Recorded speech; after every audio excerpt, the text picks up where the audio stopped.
Welcome to Kitchen Table Conversations, a series of short and shareable conversation starters for those of us who have or love and support people with a complicated and beautiful brain. Here's your host, Angela Geddes. Hi, everyone, and welcome to another edition of Kitchen Table Conversations. I am your host, Angela, and once again, so happy that you've decided to share some time with us today. In today's edition, we're going to focus on some of the little things or some of the simpler things that we can do that contribute to our overall wellness. We are living in a very busy world with some unsettling times. I think every time you turn on the news, you can hear a little bit more about our economy and the housing market and, how inflation is really affecting so many people. And there are significant issues out there to be concerned with, for sure. And I am a firm believer that we all need to do our part to address some of these issues with intention and with purpose. Focusing on the things that we can do and make a difference provides us all with a sense of accomplishment and a sense of hope and opportunities to be a part of solutions. So definitely we have to face some of these issues head on at times. However, if we spend too much time focusing on all of the things that are wrong in the world or wrong in our own corner of it, there's not much time to enjoy or to find peace or to find contentment within our existence. So today we're just going to focus on the fact that in some cases happiness can be a choice. The goal often is to kind of prevent or avoid problems for many of us, but really the goal for me is not to prevent problems, because there's always going to be a problem. There's always going to be an issue. And as soon as you solve one problem, oftentimes you create different ones. But there are stresses that come with every little change, even happy changes like getting married and all of a sudden sharing everything with your partner. Most people think a marriage would be a really happy thing, and it is for most people.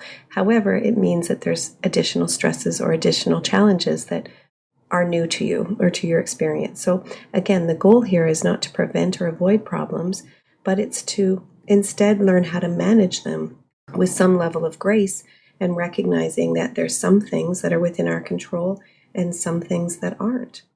So I once had a friend say to me that I don't need anger management, I just need people to stop ticking me off. And I suppose that there's some logic behind that statement, but the fact remains everyone gets annoyed. Some more than others, but there is a difference between the feeling of agitation or annoyance or even anger and our response to it. So the feeling oftentimes comes up sort of automatically, and it's based on our previous experiences or what we're going through in the moment. But with some intention, we can often, pause a little bit and decide how we want to respond. And sometimes it's as simple as, is my response going to make this problem bigger or smaller? And I often say right or wrong has very little to do with anything, because when I'm in the middle of a dialogue or possibly a conflict or a difference of opinion or a heated debate, I'm obviously coming at it assuming that my approach is right. I've got an argument or a debate or some rationale behind what I'm saying, as does the person that I'm engaged with. So right or wrong really has nothing to do with it, but how is it that we're going to continue with this experience, making whatever it is in front of us either a little bit bigger, a little bit more intense, or a little bit smaller? So trying to control or avoid doesn't make it go away. In fact, overthinking or answering back or having a retort ready and sort of suppressing some of these thoughts can sometimes strengthen this anger and this negative experience rather than move towards some sense of resolution or contentment. The truth is, life can be kind of short, and sometimes we put so much energy into something, and if we just stop and think for a moment, is this going to matter in 24 hours? Is this going to really be impacting me in a week from now? Lots of times just taking a moment to realize that everything is temporary. The intensity of our feelings in this moment will dissipate over time, and things will not be quite so critical as the hours or the days pass. For some of us, it takes a bit of a jolt or a bit of a reminder to sort of live a little bit more presently. Oftentimes when we attend funerals, for example, we have conversations around the importance of living in the moment, but I'm not sure that we're able to always kind of operationalize that in our day-to-day living. So for me, just over the weekend, I had a really close call, probably the closest call that I've ever had to be in a really, really bad accident. Just driving home on a beautiful day, took the back road so that I could really appreciate some new territory and looking at the beautiful fall colors and the farming fields that were just so vast.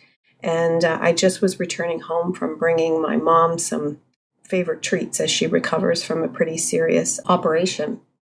So I'm driving behind St. Thomas, Ontario, and a car literally just pulled out from a stop sign in front of me. I'm not really sure what happened, but as I'm driving along, my 80 kilometers an hour, and then there's cars coming in the opposite direction. I'm not sure where to go, and I just missed, honestly, by about an inch.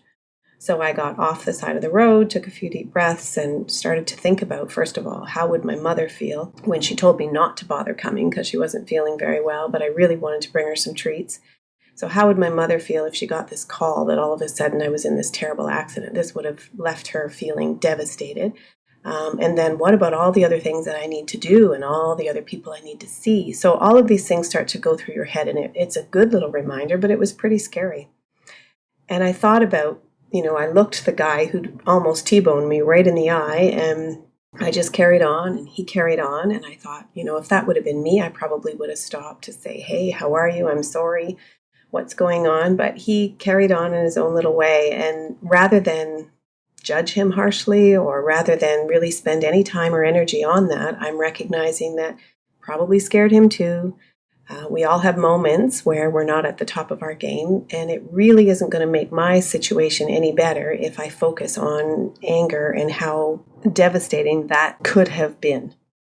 So once again, there was a problem, and I had a choice as to whether or not to ruminate and to overthink and to make this problem bigger, or to settle my nervous system and to try to do my best to make this circumstance a little bit easier to manage.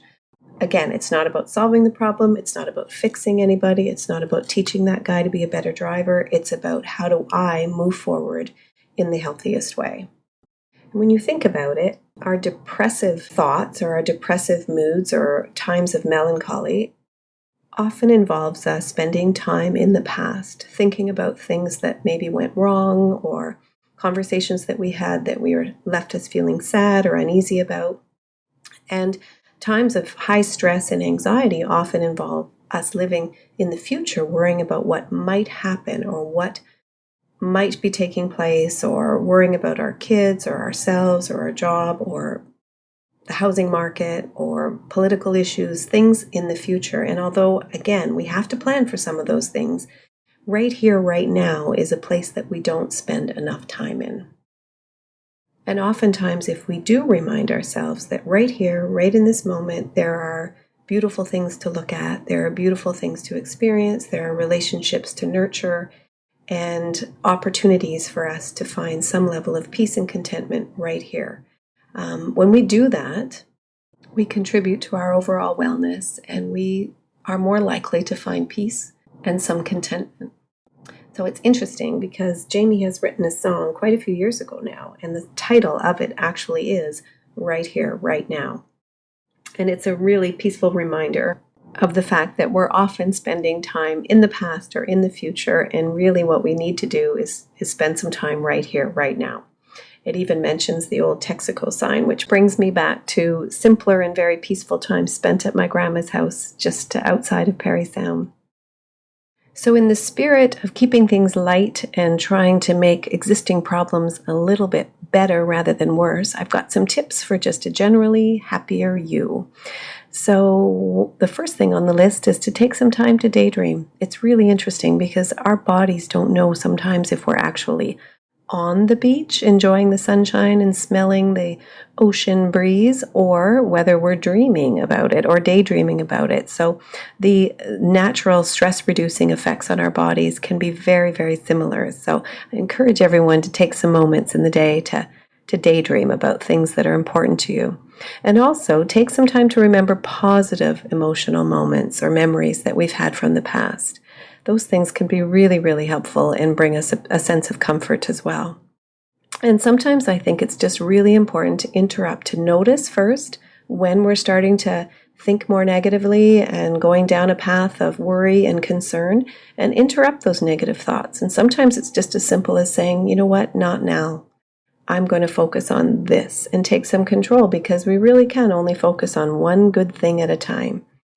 Exercise and keep fit. And again, just to reinforce, multitasking is not something that we should be doing on a regular basis. I know many of us do, and many of us think that we have to, but we're not as efficient as we think we are. And if we really just take the time to focus on one thing at a time, it could just be really helpful in terms of slowing our day down a little bit and really getting that sense of accomplishment and calm.